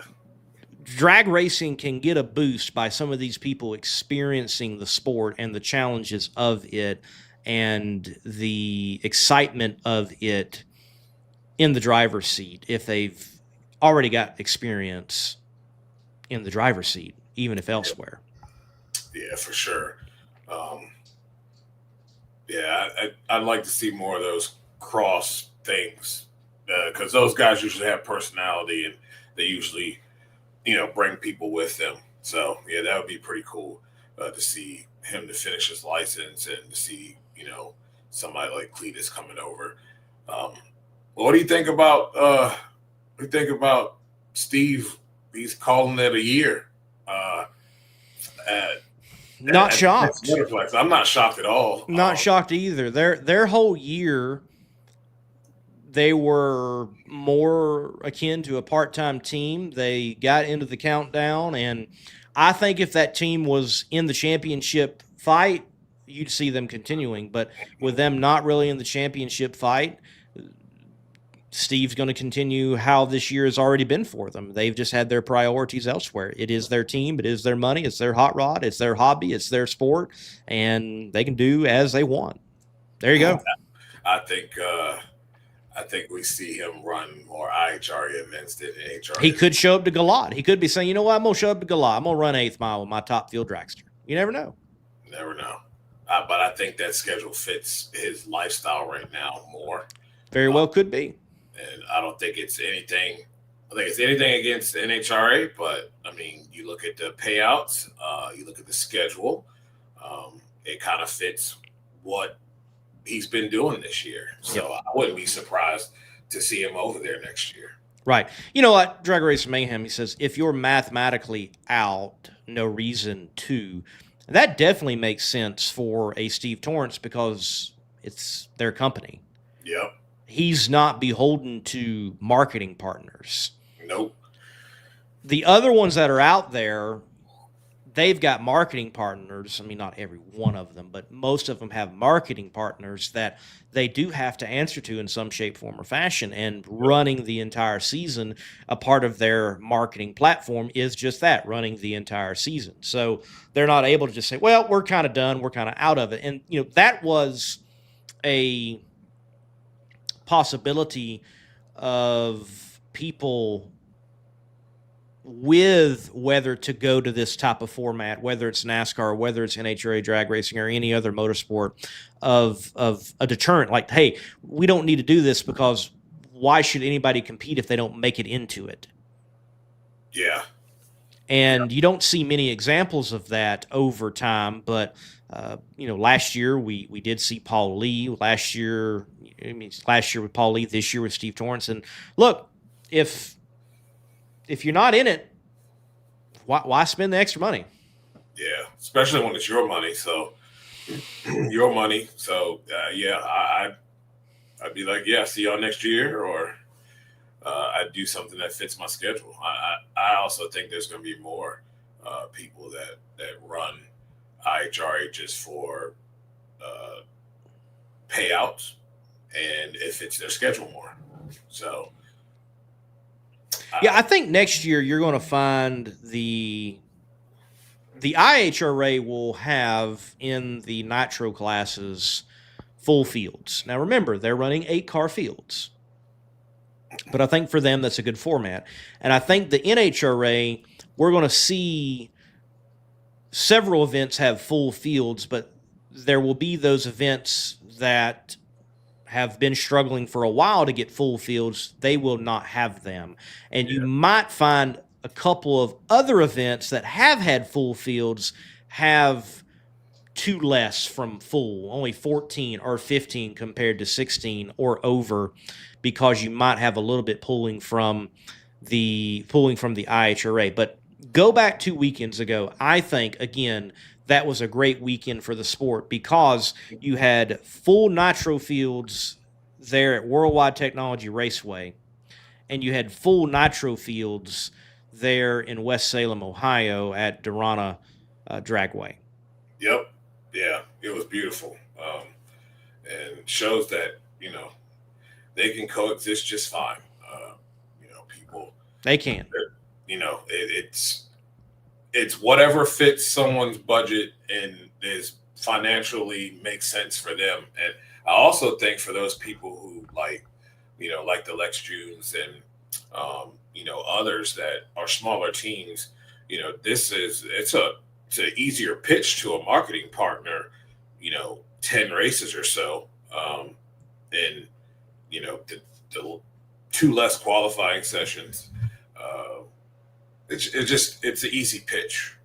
It's a very easy pitch. And I think you see a lot more marketing partners, I think, come on board with a lot of those that race in the IHRA as well. So like I've always said, it's time for like people to start thinking outside of the box. That's why I liked what Jasmine said about some of the partners that she's looking to, partner up with.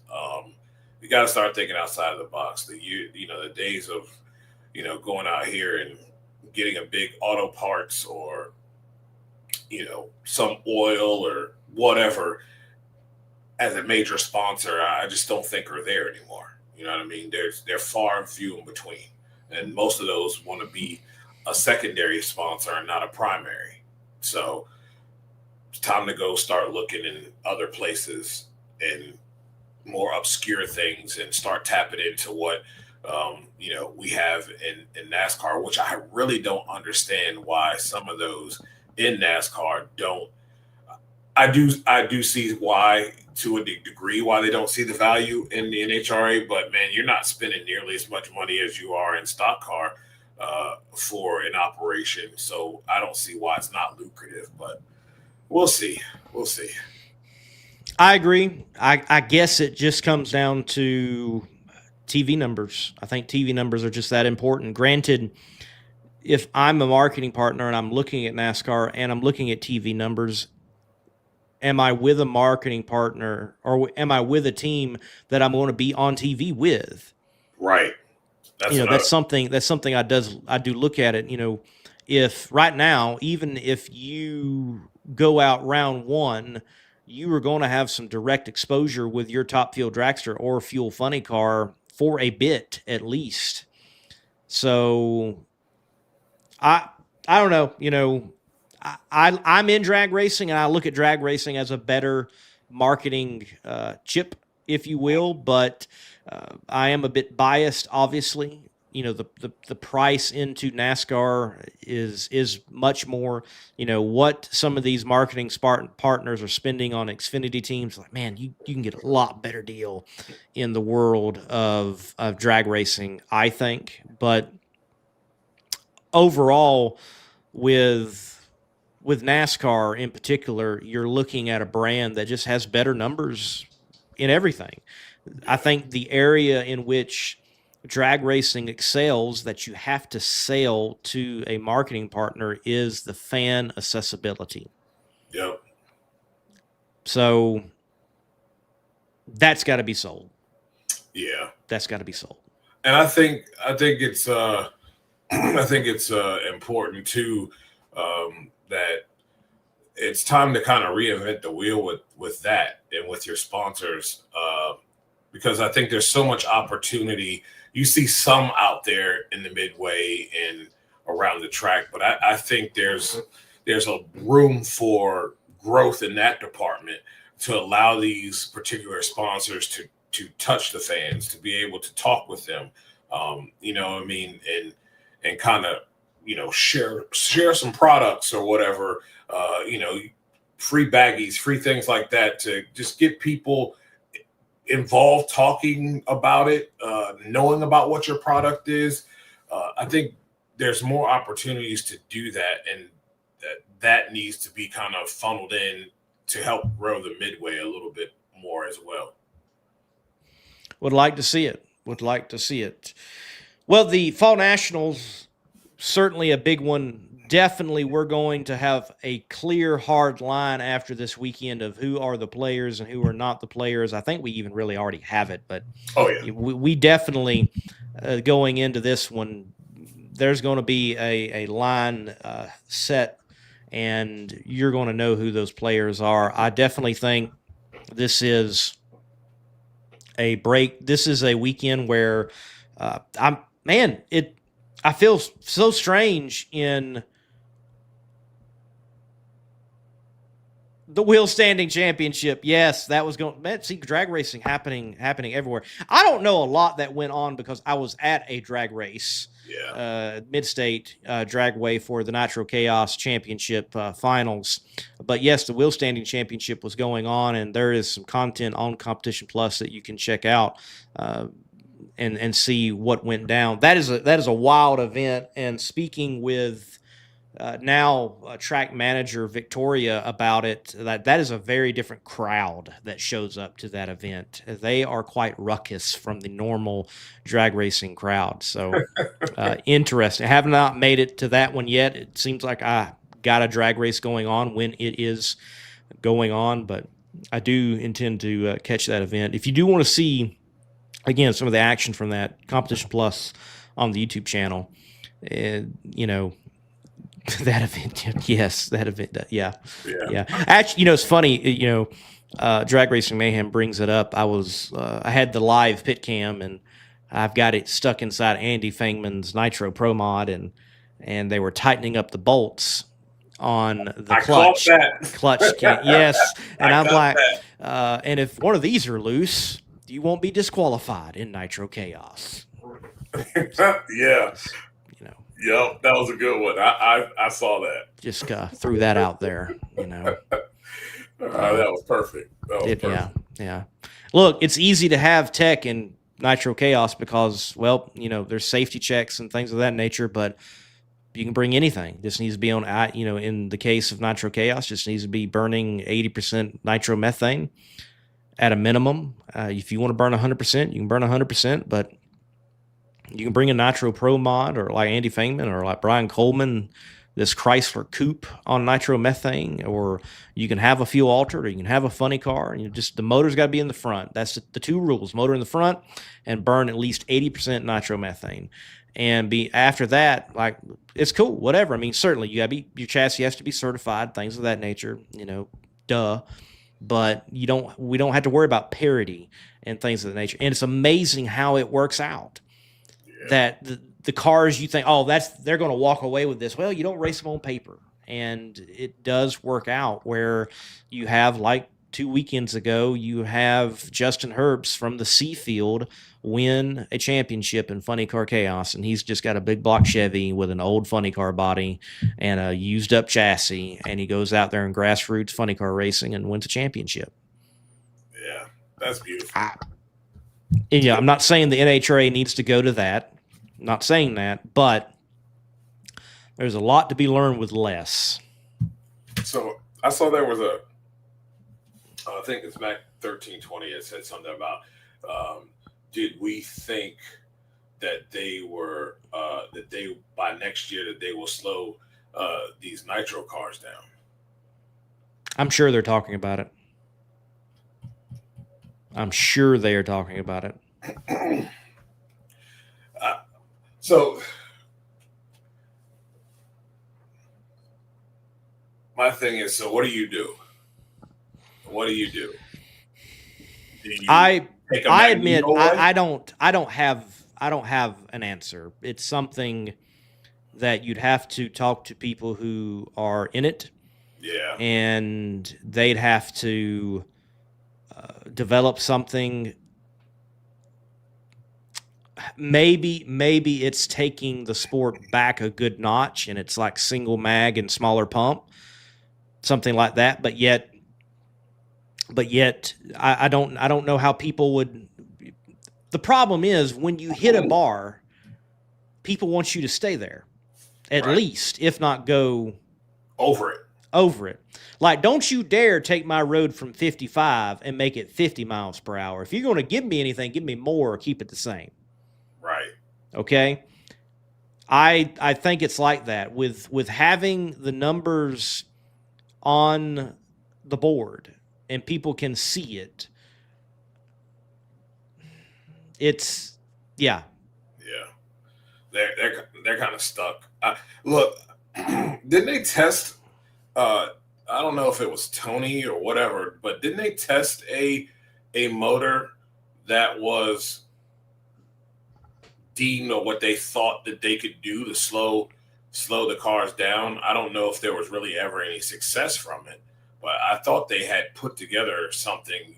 It's been years now, but had tested something that was a little bit along the lines of what Tony had been talking about with trying to slow the cars down especially when he was still in the seat.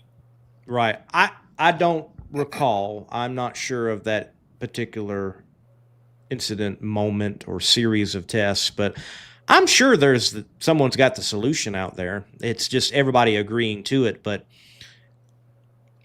look how much people argue still over 1,000 feet. Yeah. If we slow the cars down and slow them down in such a way where we don't have a potential 338 from here, now and then, people are going to gripe, people are going to argue, people are going to fuss. But then they would go back to 1320 if they could slow them down. Maybe. I think it depends on the range. I think anything over 330 and that happening routinely, I just don't think the competitors want to go back to quarter mile, especially. It's parts attrition. That's really what it's especially all about. Like a facility like Pomona. I don't think nobody wants to go back to a quarter mile. That extra 320 feet to stop is important. Mm-hmm. Yeah. And that's something in the sport you got to remember. Stopping is just as important as the going. Yeah. That's why they grew. That's why the 1,000 foot was better, because you're going to have to abandon some tracks, or they were going to have to step up. Because it's just simple laws of physics. You need for the amount of time you have a car accelerating, you need at least that or more, depending upon how fast that car is going to stop. Right. So if they didn't go to 1,000 feet, there are a lot of these short tracks that would have just been out, because it's either you extend it, and some of these can extend. They're on the piece of property they're on is the piece of property they're on. They don't have any more square feet. Or they're trying to work out some deal. And look, I think a great example of it, an operational example of it, is National Trail Raceway, or what was National Trail Raceway that is now Durana Raceway. They're outside of Columbus, east of it, and the cars that have hit the sand there, that have went beyond the road, they'll admit to you, I was late on the chutes, or the chutes didn't come out. Mm-hmm. But when the cars function fine, they're all getting stopped. Yep. And if you've got a problem with somewhere like National Trail, then what fascinates me, I can remember Alex Barker, he goes through the chutes, he goes through the lights, no chutes come out. He's trying to get it woed up. He does go over the road, gets in the sand. Hurts the body, they know they got to light front half the car and all that, but he's fine. It's okay. Car got stopped, normal drag racing damage, and everybody's chiming in. That track's too short. They shouldn't be racing there, blah, blah, blah. Well, why do you agree with them at racing at Pomona then? Yeah. Yep. That track's short. Yeah. And you're not hitting just sand and cornfield at Pomona. You will hit a net. Mm-hmm. And we've seen drivers hit the net, and they be in a tough situation after hitting the net. Yeah. So that net is no fun. It's not. Now, look, I'm glad that's there. It's a great safety mechanism in its own right. Do not misunderstand me. But you want to argue with one facility, and then you don't mention the other. Why? Because historical, whatever, blah, blah, this or that. So racing to 1,000 feet makes a lot of sense. It makes a lot of sense, just period. It makes a lot of sense. Think about a pro mod, heavier and just as and quick and fast. It makes a lot of sense for them at certain facilities. So, it's one of the great things of drag racing. It's very challenging. I don't know how many. I think I get at least 2 comments a week on my content on Monday Morning Racer of covering races. Is this quarter mile? Yeah. Is this 8th mile? I hate 1,000 feet racing. Well, they're racing to actually the quarter mile. I hate 8th mile racing. Well, you can't tell that it's just an 8th mile track. Like, there is no quarter mile option here. Right. Like, we don't have a choice. And it was great racing, by the way, with the NHRA, the past weekend. That was the 8th mile. That was fun. Yeah. 8th mile nitro. That was fun. Look, man, I've been Funny Car Chaos, Nitro Chaos. That's been 8th mile. It's 8th mile series the whole time it's been around, and I get excited. The people who are like, I hate 8th mile drag racing. Like, what is your problem? Like, do you really like drag racing?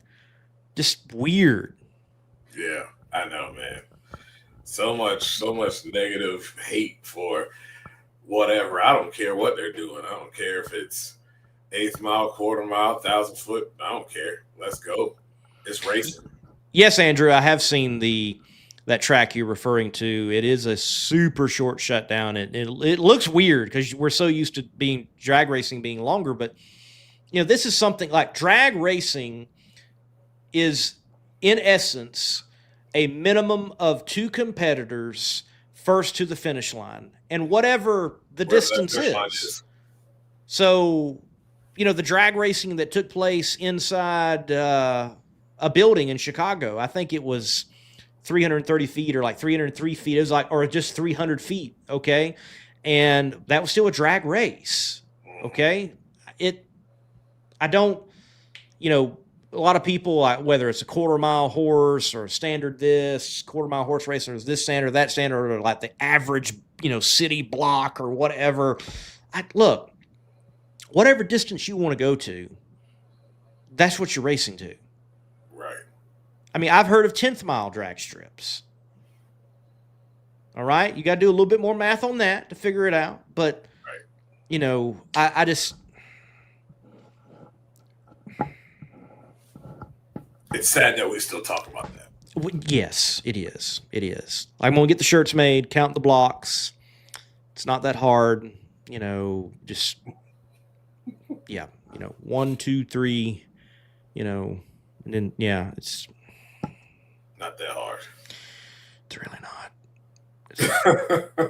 And look, to someone that doesn't know, like they're brand new, fine.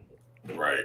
That's understandable. But to the people who are, that they've got an opinion, they're so opinionated that they're like, I hate 8th mile, and yet then you're also asking, what is this? Yeah, it's a bad look. It's a bad look. Let me give, okay, for anybody out there, is it 1,000 feet or quarter mile? Here's a good way. If it is a piston-powered, wheel-driven machine, there has been no sub 4-second run done in the quarter mile. Yep. So if it is a piston-powered, wheel-driven machine and it is under 4 seconds, you know that it's not quarter mile. It's 1,000 foot or 8th mile. Mm-hmm. Now, you start seeing a 4, you've got the potential of it being quarter mile. Okay? Yep. Also, if you got 1,000 feet, 1,000 feet happens at quarter mile drag strips, that the facility is a quarter mile. As far as I know, I'm not aware, and I'm wrong, I'm sure I am, but I'm not aware of the track that is only 1,000 feet only. Like, it doesn't have the quarter mile portion. You go to the quarter mile, or you work within 1,000 feet. So count the blocks, and then you'll look at the placards. A lot of times they put up tractor placards or that nature, and that if you see those designating a finish line, and yet you can clearly see for a lot of feet beyond that finish line prepared track, and then you notice a clear distinction from prepared track to shutdown area, you can deduce I'm watching 1,000 feet racing at a quarter mile facility. Mm-hmm. Like it's really not that hard. It's not. It's not. So many markers up there to let you know. So look, a drag strip is basically a tape measure. A drag strip is a tape measure. A drag strip is laid out increments of measurements of performance. That easy. I mean, some of you that are drag racing fans, and maybe not people in the comment section that are so great, and we got loyal fans, I appreciate it, but I don't want y'all to be my carpenter. Yeah.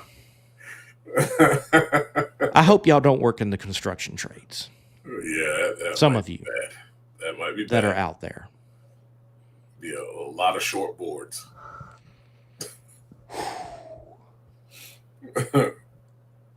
Yeah. So a lot of great racing this weekend happening. I'm looking forward to Gulfport Dragway with Southeast Gassers Association. Historic event this coming weekend. A double header weekend that's never happened for the Southeast Gassers Association. Going to be a race on Friday and a race on Saturday. It will all be live streamed on the Southeast Gassers Association YouTube channel, but that's going to be a fun event. Yeah. Well, there's a lot of championship battles. Like we have a very tight championship battle in A-Gas. Yeah. One, in fact, that is tied. Yep. And then we also have championship battles that are pretty much done with. Like, I think Jerry might be at the point. He just needs to stage in round one of the first race. Yeah. And, like, mathematically, everybody's locked out type of situation. Yeah. I mean, he's just completely Austin Proc the field. Yes. Like, it's bad. Yes. It is really bad. Yeah. People in Superstock needed a countdown reset. Yes. To have hope. Yes. So there's going to be a lot of great action down there at Gulfport, the racecation destination, and it certainly lives up to that. Cruising the Coast will be going on. So the big hot rod scene that is Cruising the Coast, along with the Southeast Gassers Association, that is going to be a great event. Looking forward to that. Again, Texas Motorplex, Fall Nationals. You know, you mentioned Austin Proc. I can't believe I'm saying it, but like they need a weekend. They need a good weekend. They need to bounce back. The past weekend was not good for them at Worldwide Technology Raceway, or 2 weekends ago, excuse me. So they need to bounce back. Yeah, they do. You know, and Matt Hagan's just quietly been trucking along. You know, they really need to stay. They need to get right weekend just to put some more pressure on Matt, because I think Matt and crew are gaining confidence. And Jack just needs to have a weekend. I mean, he's kind of floating around there, and, you know, he has no wins, in the last 8 races. You know, and both of them, though, have to pick up their average qualifying spot. You know, they're going to have to get those little points. Every little point for those two matter big time, because, you know, in the last 8 races for Matt, the average qualifying position for him was like 4.375. And then you got like Jack is 5.125. So, you know, Austin's up there too, you know, on average in the last 8 races. So it's going to be important for those 3 guys to keep pace, and hopefully you either meet them at some point earlier in the rounds, or you two are staged up together in the final round somehow. I think if Matt gets an opportunity to kind of close the gap and maybe even possibly take over the points lead, it's going to be this weekend. I think it's going to be a good opportunity for him. They're on a pretty good run right now, car-wise, and but all 3 of those guys have a really good round win-loss record within the countdown. So, you know, it's going to be a tight points battle. They just can't let Austin run away with it and you know, walk the dog on them this weekend. Right. And, you know, you got Dave W. in the comments section. He's like, hey, who's the defending champion? Who won it last year? Well, that was Matt Hagan. Mm-hmm. And then the year before that as well. So Matt Hagan has got couple of he's got more than a couple. He's got cowboy hats. Okay. Yes. He's got cowboy hats. So that's a race that he goes in and he does well, performs well, and it's going to be. I'm surprised we've got the championship talk right now in Funny Car, and Matt and team, they have done what is necessary, and Austin, they had their event that wasn't great, and now it's how they respond, and they have shown their ability to respond for sure. So I think we got a good fight. Ahead of us. Definitely, and Matt's coming in with a lot of confidence, so especially this season on this race, so it's gonna be really good. It's gonna be really good for Funny Car. Pro Stock Motorcycle, they've got it. You can throw Matt Smith back in there, just a matter of him being consistent. He's got to find his ability to get to the semifinal and final round. Yep. That's been his problem. That's been his Achilles heel. But all three of those bikes qualify well, in the twos.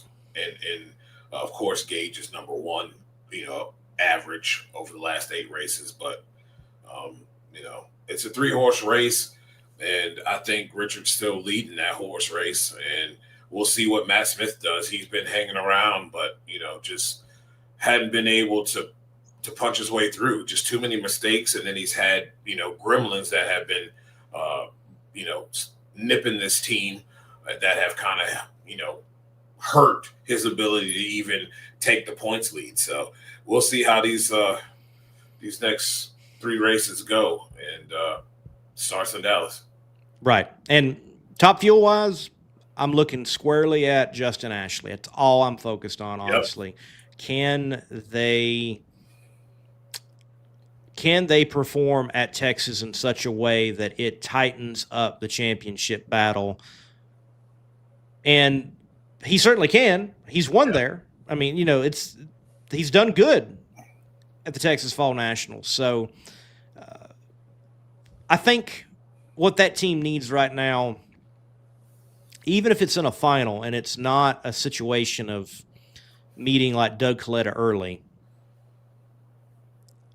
winning with them in the other lane. Yes. Getting that round back, if you will, from Worldwide Technology Raceway. Yep, that's the key.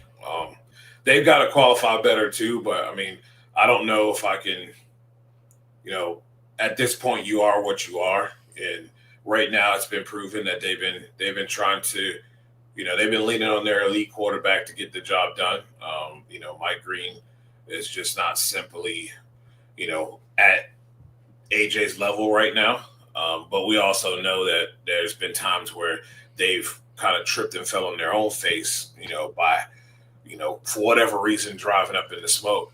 But that average 6.8 qualifying position over the last 8 races has got to improve.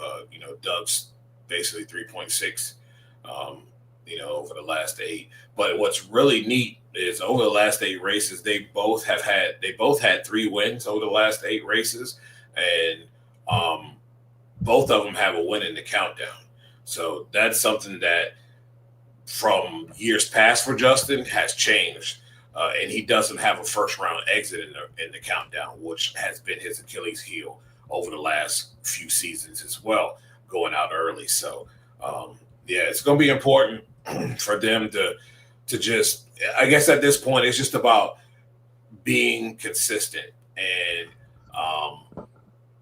they've been relying on QB1 to make the elite plays, and he's done that. So, I don't think trying to push the envelope and trying to run a 69 at this point is in their wheelhouse. We'll see if they pull something out of the hat here on Friday night in the hero session. But I think 70, low 70s is where they're living, and they're willing to put it on the back of their quarterback to get it done. So he's just got to continue to go out there and do his job and win. And if they do meet, and wherever they do meet, he's got to get that round back. So. Yep. That's going to be the key is trying to get that round back from Doug this weekend. In Pro Stock, it's just a matter of really who outperforms who, Dallas or Greg, and if we have anybody trying to pull anything in qualifying right now. at this stage. And I think even doing anything of that nature, it's too far. It's just too far. It is a KB Titan in-house show right now. Yep. And, they're both so close. Both of them average qualifying 1 and 2. So Dallas is 1 average and Greg is 2 average. So, I mean, their round win-loss record within the countdown is both Greg has 1 extra loss.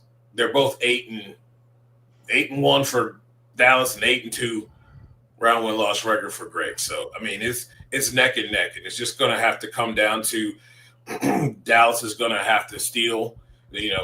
Greg has 2 wins in this countdown, so he has the leg up right now, and Dallas needs to go out in Dallas and take a win to tie this thing up 2-2, and then let the chips fall where they may in the next 2 races.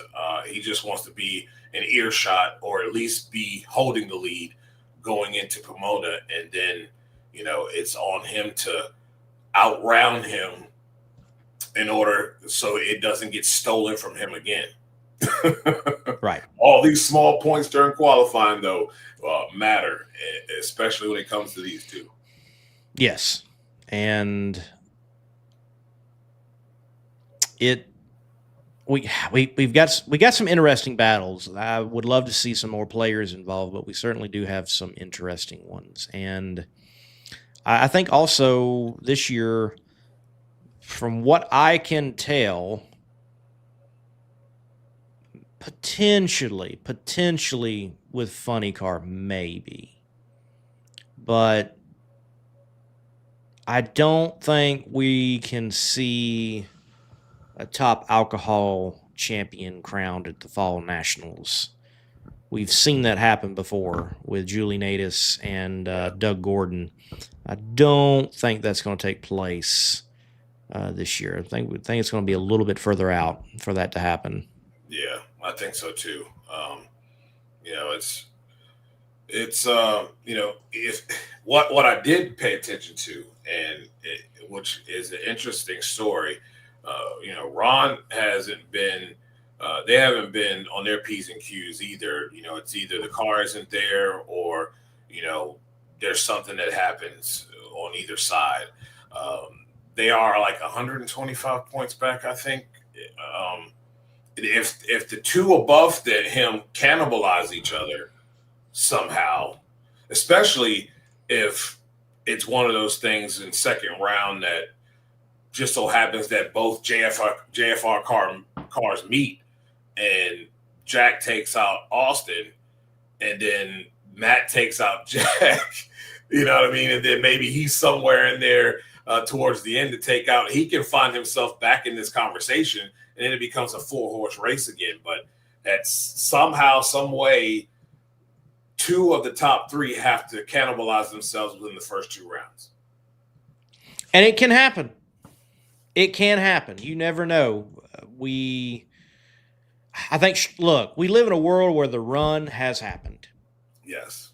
Okay. I mean, Tony was in the conversation until Ida Zetterstrom said, "Nah, bruh." Nah. Right. Ida Zetterstrom is the spoiler. Yeah. She really is. I mean, certainly was in the conversation, but you cannot lose round 1. No. When you lose round 1 in the chase, you're just about done. Unless you lose round 1 Reading, and then you're able to run exceptionally well the rest of the time. Losing round 1 just hurts. Yep. Third race, 4th race, you lose in the countdown, and you lose round 1. It usually it kills your championship. I mean, ask Justin Ashley. Ask Justin Ashley about it. 2 years in a row, he comes in hotter than a firecracker and goes out round 1 within the countdown. I think it was normally like the 2nd or 3rd race in, and championships hopes went right down the drain right after that. No hope. So that's the killer. You cannot go out, especially in the 3rd or 4th race of the countdown. You cannot go out round 1. So now you gotta hope for some help that they take some of these people out above you so you can find a way to put yourself in the conversation come Pomona at points and a half and try to take all you can get to try to get there. I mean, we did have 7 cars going in to qualifying on Pomona that had an opportunity to win the championship last year. So it is possible.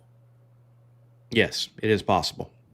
Well, speaking of championship talk, I do want to say congratulations to John Umlauf, the Nitro Chaos 2025 champion. And he got it done going into the event, only having 1 point over Cody Austin. Cody Austin shot up to the leaderboard, qualified number 1 in the A field, even got a bye. The car did make a visit to the sand pit there at the end of Mid-State Dragway, but in the semifinals, John Umlauf turned on the win light on his side of the ladder, but on the other side of the ladder, Cody Austin was not able to prevail over Brian Inouye in the Frantic Fueler. And then you've got John Umlauf at that point winning the deal, sealing the championship, and he goes on and wins the race as well. And it makes, in the 3 years of Nitro Chaos competition, a front-engine dragster out of the B field won the championship. A funny car for the second year in first year was Gary Wheeler Jr. In a front-engine dragster out of the B field. The second year was Joey Haas in a funny car, and now this third year, fuel altered with John Umlauf driving. That's impressive. I'll take it. Impressive. I'll take it too. That's good racing. That's good racing. Yeah. Good racing. Yep. Well, we got good racing across the board. Championship fights are heating up, except like Pro Stock. But other than that, it's all heating up, and we've got championship battles across the board. You can find them in Sega. You did have them in Chaos. That is wrapped up, except for the upcoming fuel-altered Chaos one-off race there in the desert at Tucson Dragway. And we are certainly going to see it in NHRA competition. And no championships this year in IHRA, but there is still one more event out there at the now Dorana Motorsports Park, formerly Galot Motorsports Park. And that's going to be an exciting event. I really think that's going to be the biggest event they've had thus far this year. That I think that is going to be a capacity crowd. Yeah, I think so too. It's a good spot. That track is always, drawn a crowd, and I think with what they got coming out there, obviously what they're doing with these facilities, it's beautiful to see, and yeah, I think they're going to have a really dope crowd there for that one. I agree. Anything else, Dujanay? Nah, I think we covered it.